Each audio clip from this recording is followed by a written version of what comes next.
Romanos, capítulo 5, por gentileza. Carta de Paulo aos Romanos, capítulo 5, de 1 a 11.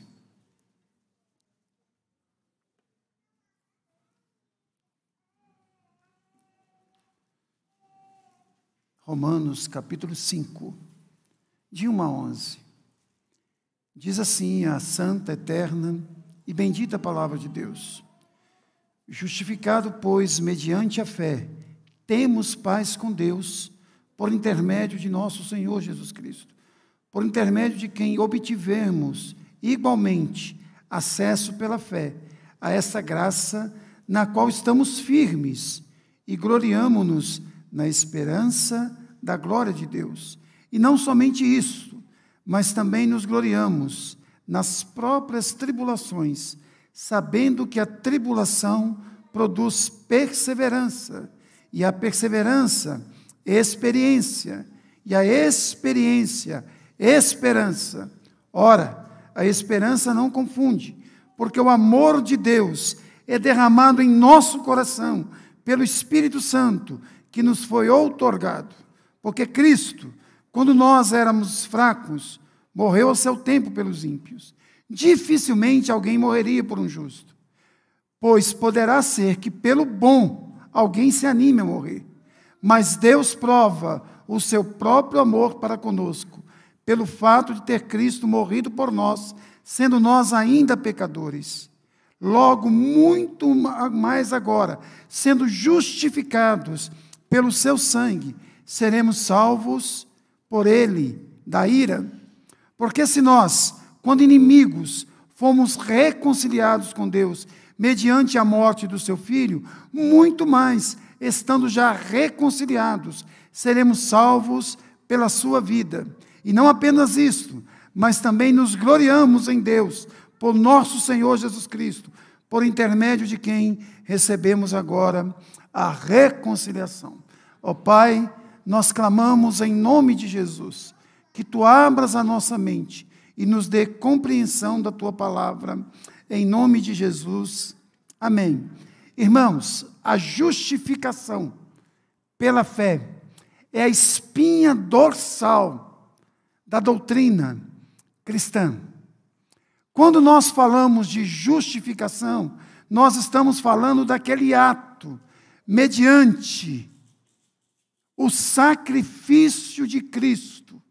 Nós nos tornamos justos diante de Deus. Ou seja, Jesus morreu naquela cruz pelos nossos pecados. Nós, pela fé, reconhecemos que aquele ato de Jesus foi um ato de justificação, de salvação. Nós recebemos, pela fé, a justiça de Cristo. Ela é imputada a nós. É muito interessante, irmãos, que o apóstolo Paulo, ele vem falando da necessidade de sermos justificados do capítulo 1 até o capítulo 3, verso 20. No capítulo 3, 21 a 4, 25, ele fala o meio pela qual nós somos justificados. Agora, ele fala sobre os frutos da justificação, ou seja, as benditas consequências de sermos justificados pela obra de Cristo na cruz do Calvário. Infelizmente, algumas pessoas acham que nós somos salvos pelo nosso caráter moral. A Bíblia diz que não, que ninguém é salvo pela sua conduta, ninguém é salvo por obras. A Bíblia diz que todos pecaram, não há um justo sequer. Muitos de nós, infelizmente, achamos que nós somos salvos porque nós fazemos boas obras. Qual é o lema dos espíritas? Fora da caridade não há salvação. Mas a Bíblia diz que nós não somos salvos pelas obras. Porque somos salvos, fazemos obras. Outra coisa, irmãos, nós não entendemos muitas vezes que a justificação é um ato soberano de Deus, que é pela graça, que é pelo mérito de Cristo, que a justificação é um ato declaratório de Deus e não um processo. Eu sou salvo hoje, sou perdido amanhã, sou salvo hoje, sou perdido amanhã.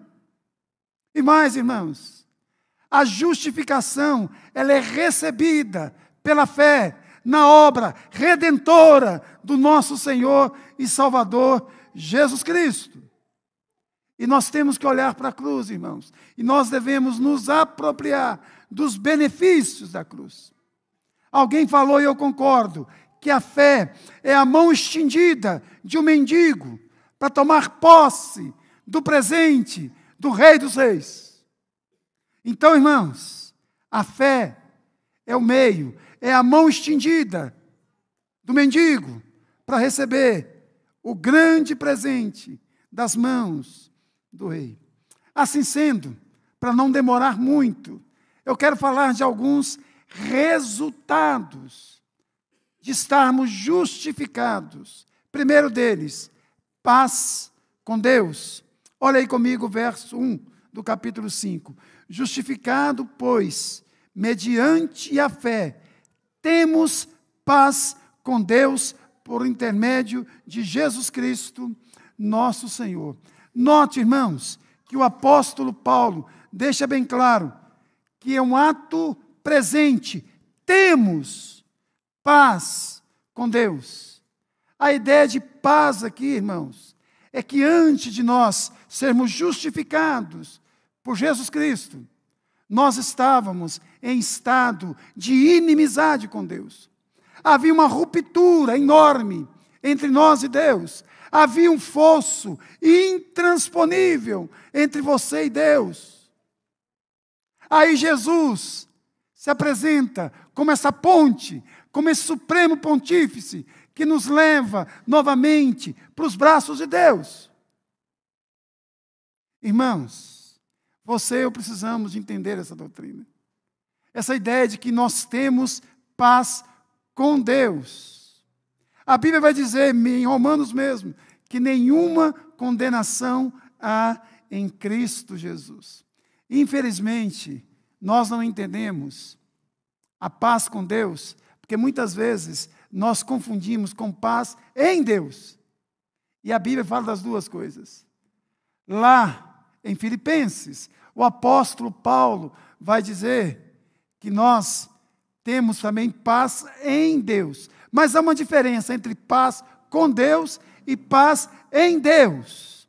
A primeira, paz com Deus, tem a ver com o fato de que eu fui justificado, eu fui salvo, eu já fui lavado e remido no sangue do Cordeiro. Nem morte, nem vida, nem anjos, nem principados, nem poderes, nem altura, nada, infinitamente nada, pode nos separar do amor de Deus que está em Cristo Jesus. Mas a paz em Deus ali tem a ver com o fato de que eu descanso nas promessas gloriosas do Senhor, do tipo, o Senhor é meu pastor, nada me faltará. Agindo eu, quem impedirá? Pode uma mãe esquecer-se de um filho, que ainda mama, de sorte que não se compadeça do filho do seu ventre? Pode, mas ainda que essa viesse a esquecer dele, todavia eu jamais me esquecerei de ti. Se você é crente em Jesus, você já tem paz com Deus. Você está precisando agora exercitar a sua fé para ter paz em Deus. Segunda coisa, irmãos, que nós recebemos, está aí no verso de número 2. Por intermédio de quem obtivemos igualmente acesso pela fé a esta graça. Segundo benefício de quem já foi justificado pela fé é o acesso a Deus. E essa palavra, acesso aqui, é a palavra ser introduzido diante de. A partir da palavra é fácil entender o texto. Irmãos, como que nós temos acesso a Deus? É através de Jesus Cristo. Jesus Cristo é aquele que nos introduziu na presença do Pai. Por isso que nós não precisamos, irmãos, de sacerdotes. Por isso, irmãos, que nós temos livre acesso 24 horas a Deus. Nós não precisamos, irmãos, de medianeiras. Nós não precisamos de santos. Porque só há um mediador entre Deus e os homens. E o nome dele não é João, não é Pedro, não é Paulo, é Jesus de Nazaré. Irmãos, acesso a Deus significa que você e eu podemos conversar diretamente com o Rei do Universo, com aquele que criou todas as coisas. Irmãos, ninguém, absolutamente ninguém, pode entrar no palácio do grande rei, a não ser pela mediação do seu Filho. Se nós não formos introduzidos por Jesus, nós não entraremos no palácio do rei. Irmãos, muitas vezes as pessoas acham que entrarão na presença de Deus através de boas obras, através de esmola, através de conhecimento teológico, mas nada disso impressiona Deus. Deus não fica impressionado com seu conhecimento teológico, com a sua retórica, com a sua afinação, com o seu talento musical, com o seu talento para interpretar as Escrituras. O único meio de nós adentrarmos o palácio celestial é através daquele que disse, tetelestai, está consumado. Aquele que disse que foi preparar uma morada, para que onde ele está, nós pudéssemos estar também. Terceira coisa, irmãos, que nós podemos desfrutar a partir da justificação, é a alegria nas tribulações. Olha comigo aí, irmãos, o verso 3 e 4. E não somente isso, mas também nos gloriamos nas próprias tribulações, sabendo que a tribulação produz perseverança, e a perseverança, a experiência, e a experiência, esperança. Amém. Jesus vai dizer que no mundo tereis aflições, mas tende bom ânimo, eu venci o mundo. Irmãos, o fato de nós sermos justificados em Cristo Jesus nos dá alegria, mesmo nos momentos mais difíceis da nossa caminhada, nos momentos mais duros da nossa existência, nos momentos em que nós travamos as batalhas mais inglórias da nossa vida, irmãos. Paulo vai dizer que importa, por meio de muitas tribulações, entrarmos no reino de Deus. Irmãos, nada pode tirar essa alegria de sermos do Senhor, de pertencermos ao Senhor, de podermos dizer, o Senhor é meu, e eu sou do Senhor, eu sou do meu amado, e o amado é meu. Na formatura deste ano na UFV, eu tive o privilégio de pregar. Eu disse, é uma bênção poder receber um diploma, receber um título de engenheiro, de nutricionista, de médico, de fisioterapeuta, de zootecnista, de agrônomo. Mas o título que você tem que receber é o título de filho de Deus, de filha de Deus.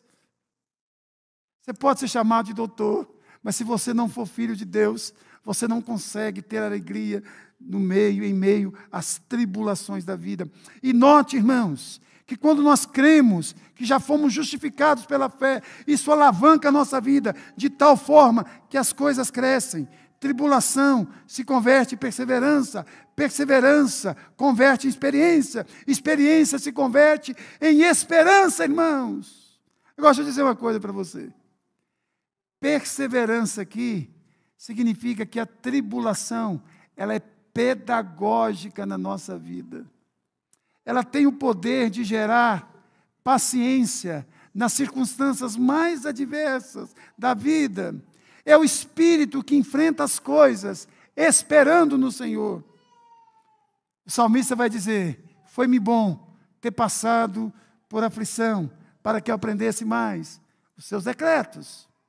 A palavra provação, irmão, significa que o nosso caráter é testado e provado por Deus. É a ideia de que nós temos a nossa vida levado no cadinho, como o ourives leva o ouro, e ali as escoras caem e fica apenas o brilho do metal. A palavra esperança, irmãos, na Bíblia é diferente da esperança que nós conhecemos na língua portuguesa. Quando eu falo assim, estou cheio de esperança, a maioria das vezes você interpreta assim, ele está com esperança, mas pode ser que deu alguma zebra. Mas a esperança na Bíblia é a esperança sem incerteza. Ou seja, é uma esperança certa. É a esperança que jamais será frustrada, irmãos. É a esperança de que Deus, em Cristo Jesus, nos tornou mais do que vencedores. Quarto resultado, irmãos, é a certeza do amor de Deus. Olha comigo aí o verso de número 6, 8 e 10. Porque Cristo, quando nós ainda éramos fracos, morreu ao seu tempo pelos ímpios. Verso 8. Mas Deus prova o seu próprio amor para conosco, pelo fato de ter Cristo morrido por nós, sendo nós ainda pecadores. Verso 10. Porque se nós, quando inimigos, fomos reconciliados com Deus, mediante a morte do seu Filho, muito mais estando já reconciliados, seremos salvos pela sua vida. Irmãos, você já parou para pensar? Deus te ama. Deus me ama. Irmãos, isso deveria curar qualquer baixa estima.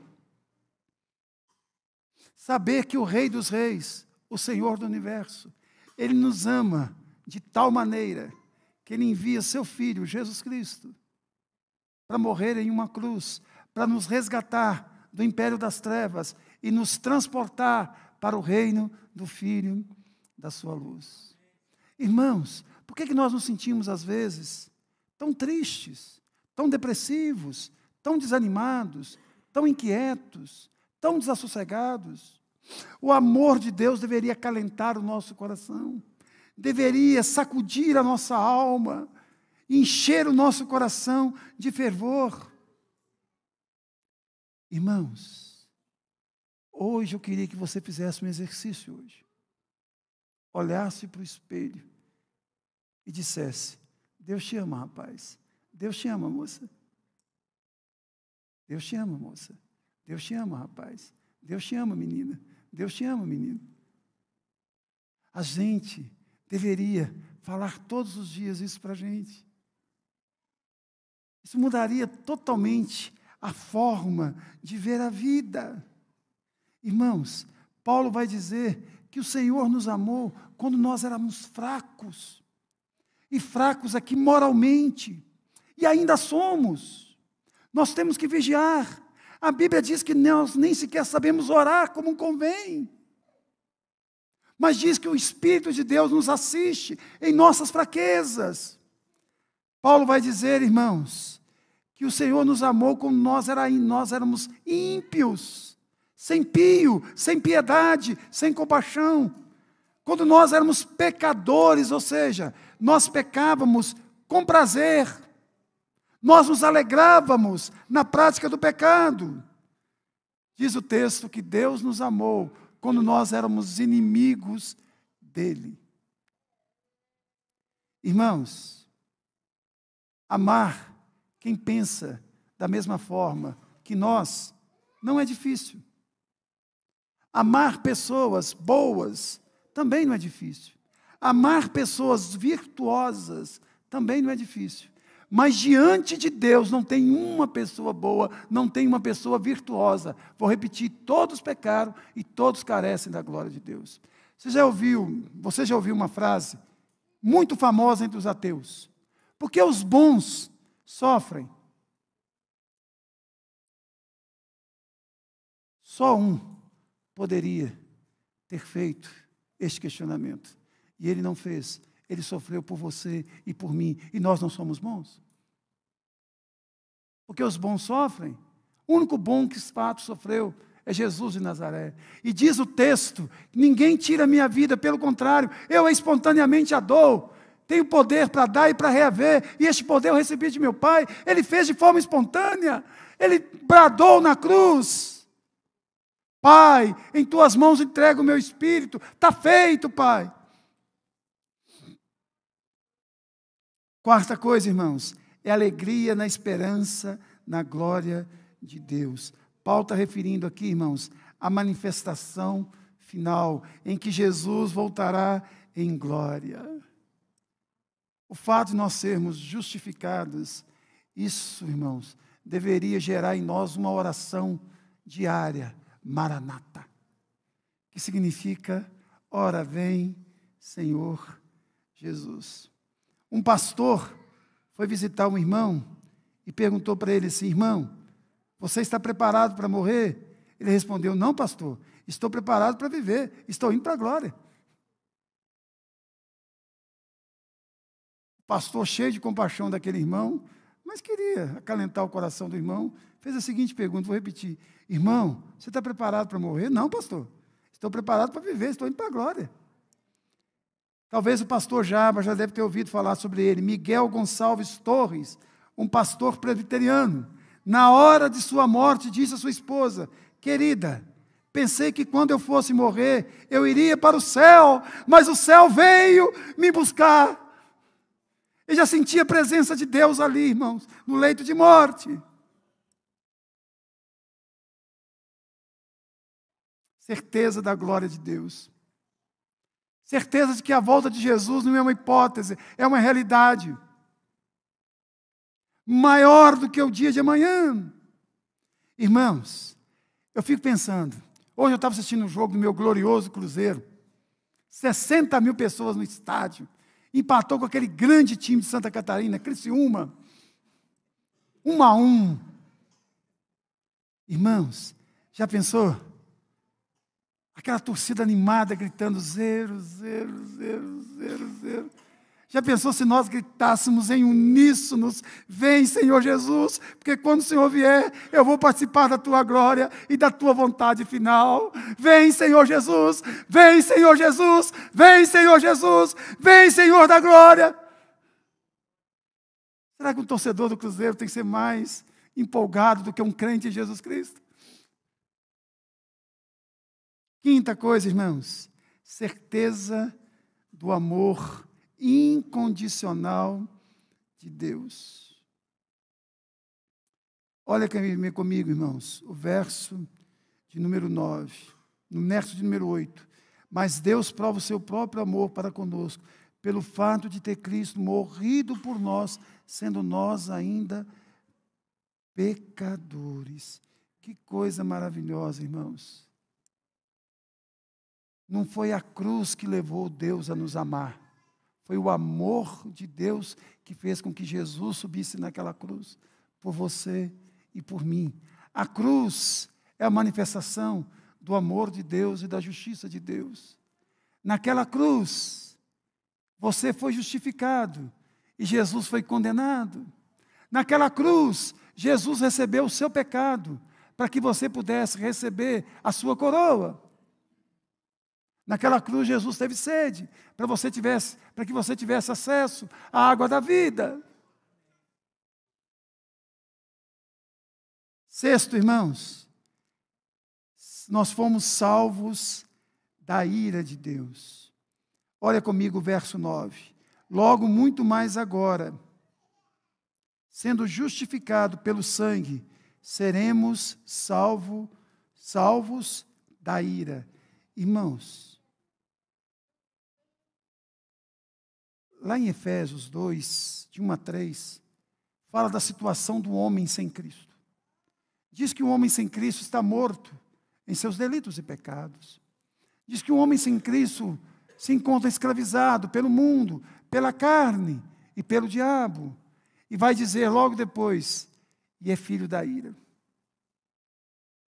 Mas logo depois o texto continua, mas, sendo Deus rico em misericórdia, com grande amor, que nos amou, nos deu vida em Cristo Jesus.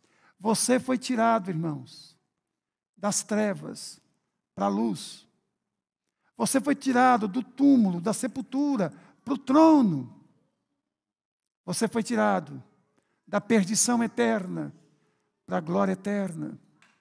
Irmãos, é falácia Quando as pessoas dizem que todos nós somos filhos de Deus, não tem base bíblica para isso. A Bíblia diz que todos nós somos criaturas de Deus. Nós nos tornamos filhos de Deus por intermédio de Cristo. Irmãos, poucas pessoas podem orar o Pai Nosso. Poucas pessoas podem recitar o Salmo 23, o Senhor é meu pastor. Só pode recitar o Salmo 23 se você é ovelha. Se você é bode, não. Se você é cabrito, não. Se você é cachorro, não. Se você é cavalo, não. Se você é boi, não. Você tem que ser ovelha de Jesus. Só está salvo da ira aqueles que, pela fé, receberam a Cristo como seu Senhor e Salvador.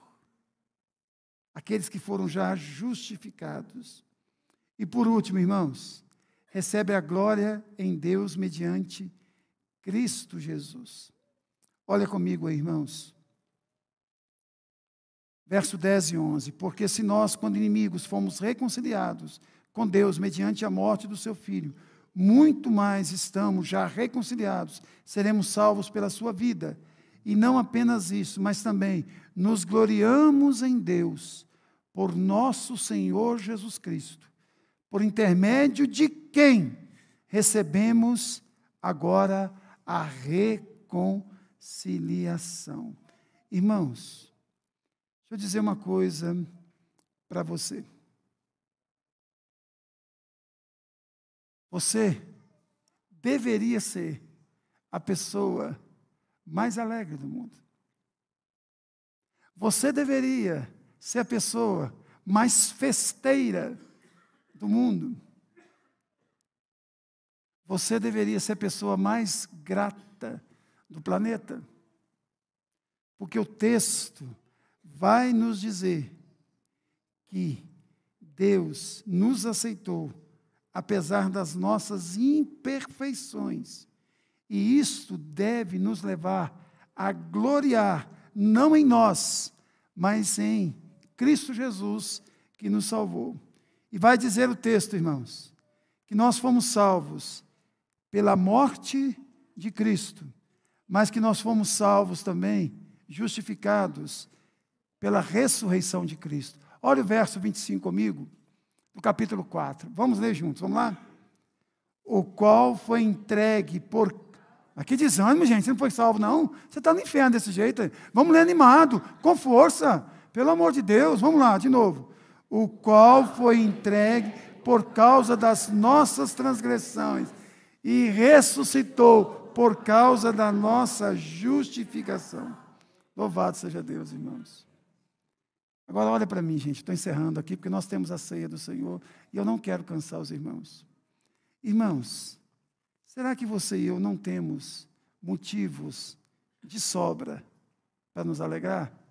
Eu dei a vocês hoje 7 motivos, se você já é crente, para você sair daqui com o coração transbordando de alegria. O primeiro é que você tem paz com Deus.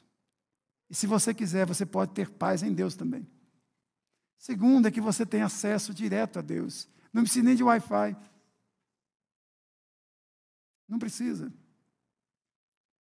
Você não precisa do vivo, mas você precisa do vivo e novo caminho que Jesus abriu pela cruz. Você pode ter alegria mesmo nas tribulações. Você pode se tornar igual massa de bolo, quanto mais apanha, mais cresce. Você pode se tornar igual ouro, quanto mais fogo, mais brilho, mais pureza. Quanto mais teste, mais aprovação. Quarto motivo que eu dei para vocês aqui é que você pode ter alegria na esperança da glória de Deus. Haverá um dia, irmãos, em que nós não precisaremos de orar, de interceder por um irmão na UTI, porque não vai ter mais UTI. Não vai ter mais capela mortuária. Não haverá mais, irmãos, raiva, rancor, mágoa, ressentimento. Nenhuma lágrima cairá mais dos nossos olhos. O quinto motivo que eu dei para você e para mim essa noite é que você pode ter certeza que Deus te ama. Tem uma musiquinha que eles cantavam para criança antigamente que dizia: Jesus me ama, Jesus me quer, por isso eu tenho fé. Jesus me ama, Jesus me quer, por isso eu canto, eu tenho fé. Sexto motivo que eu dei para vocês aqui, para mim, para o meu coração, é que nós fomos salvos da ira.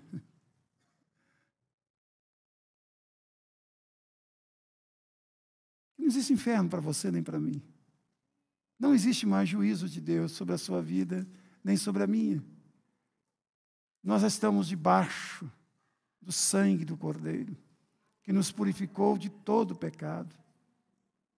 E por último, irmãos, eu dei um motivo para você gloriar em Deus mediante Jesus Cristo, nosso Senhor. Eu quero orar, irmãos. Primeiro, se tem alguém aqui esta noite que ainda não entregou a sua vida para Jesus, hoje é dia de você se arrepender dos seus pecados. Hoje é dia de você parar com essa bobagem de achar que você é bom, que você é a última bolacha do pacote. Você não é. Você é ruim. Talvez você não é tão ruim como Fernandinho Beiramar, mas você é ruim. Muito ruim. Para você entregar a sua vida para Jesus. Para você receber o passaporte da vida eterna. Segundo, eu queria orar por você, que sabe dessas coisas, mas vive como se não soubesse. Vive uma fé cristã assim tão fria, tão morna. Não consegue vibrar. O coração não ferve. Ferve tudo, de menos o coração por Jesus. Irmãos, uma das coisas boas que nós temos no culto é a aeróbica gospel. Levanta, senta, levanta, senta. Então levanta, por favor. Eu quero orar com você neste momento. Isso é bom para você, para o seu diafragma. Mais prejudicado, com certeza, que sou eu, fico mais tempo de pé. E levanto todas as vezes que pede. Então, irmãos, hoje você tem que entrar no pacote. Se você falar assim, eu estou bem demais, eu não entro nos 2 clubes, então, você está ruim. Primeiro, é se você ainda não foi salvo, você se arrependa dos seus pecados. Entregue a sua vida para Jesus. Segundo, é que você se aproprie dessas verdades, que não são minhas, nem da igreja presbiteriana, são verdades imutáveis de Deus. Uma coisa é se dizer filho de Deus, outra coisa é sentir-se filho de Deus. Uma coisa é dizer salvo, outra coisa é sentir-se salvo. Uma coisa é se dizer alegre, outra coisa é se sentir alegre. É hora de nós eliminarmos da nossa vida o auto-engano. Ó Pai, nós suplicamos, em nome de Jesus, que esta noite seja noite de salvação, ó Pai. Se tem alguém aqui no nosso meio que ainda não teve um encontro definitivo, transformador com Jesus Cristo, possa ter hoje, ó Pai, possa se arrepender dos seus pecados, ó Pai, possa se entregar a Jesus e possa, de hoje em diante, gozar da vida eterna, da justificação em Cristo Jesus. Pedimos também, ó Pai, por aqueles que já foram salvos, já foram lavados e remidos no sangue do Cordeiro, mas estão inquietos, tristes, cabisbaixos, ó Pai. Não se apropriam dessas verdades imutáveis da Tua palavra, ó Deus. São vencedores, mas vivem como derrotados. São chamados para serem felizes, mas vivem infelizes.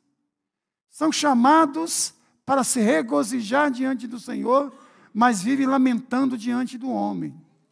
Que Tu convertas, ó Pai, este choro, esse lamento, essa falta de ousadia de entrar nos santos dos santos, por intermédio de Cristo Jesus, esta noite, ó Pai, para louvor da Tua glória, em nome de Jesus. Amém.